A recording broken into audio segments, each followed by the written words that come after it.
Olá, querido internauta, querido internauta, estamos aqui ao lado do Profeta Verde, 54,20 por São Paulo.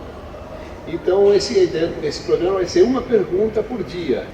Eu fico pensando, pô, isso está parecendo um samba de uma nota só. O cara quer ser vereador por causa de uma única nota, que é a maconha, e o resto? Como é que você vai englobar todas essas necessidades que um cargo como vereador pede numa cidade como São Paulo?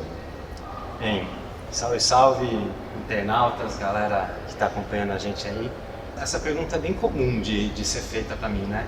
O que eu costumo responder é que, embora seja uma bandeira, o foco da nossa atuação, que é mais do que a descriminalização, mas a legalização da maconha, é uma bandeira que é transversal, que atravessa vários setores da sociedade, setores bem problemáticos.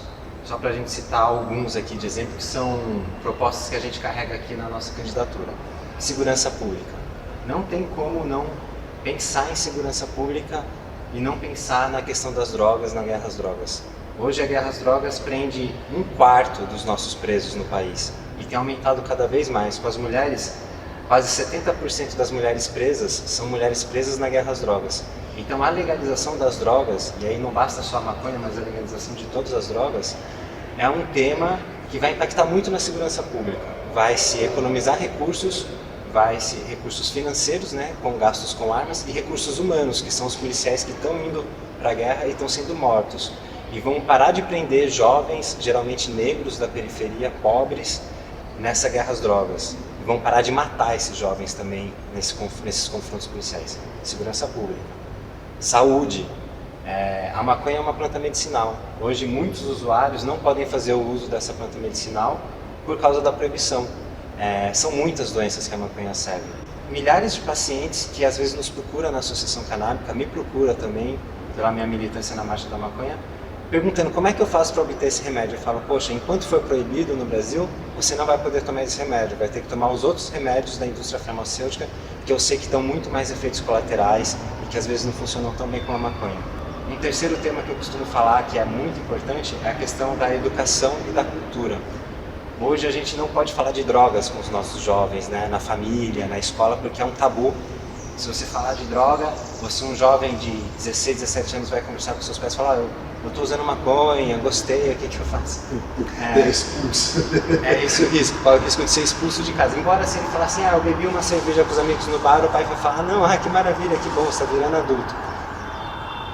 A ciência nos mostra que o álcool é muito mais nocivo que a maconha, só que a maconha, por ser proibida, causa muito mais problemas familiares, e isso gera problemas psicológicos nos nossos jovens por causa dos conflitos entre pais e mães, familiares, por causa de uma estupidez, por causa de uma ignorância em relação à planta. A cultura canábica, que é uma cultura muito forte, desde o reggae, desde o teatro, performance, ou na música, a gente tem muitos usuários de maconha nas artes. E na política, né? E na política a gente tem não só usuários de maconha, como tem usuários de drogas às vezes que deixam a gente mais acesa, né? Mais esperta. Às vezes com helicópteros carregados dessa droga. Um quarto ponto que eu estou começando a falar mais, que não pode ser deixado de lado, é a questão econômica. A maconha é uma droga que movimenta bilhões de reais, só no Brasil. No mundo, é capaz de chegar na cifra de $1 trilhão o movimento de maconha. Hoje essa grana está onde? Está na mão do crime organizado. Se a gente legalizasse a maconha inicialmente, a gente daria um baque muito grande no crime organizado.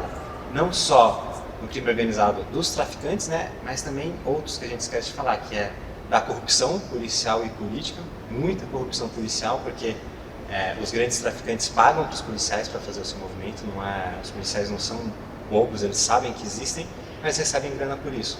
Eu mesmo como advogado já soube de algumas histórias bem cabulosas assim, de arrego policial por causa de tráfico de drogas. E esse dinheiro sairia do crime organizado e iria para a economia formal. A gente traria ele para a formalidade. Empresários iriam explorar essa maconha. Isso geraria tributos, impostos, como acontece hoje com álcool, com tabaco.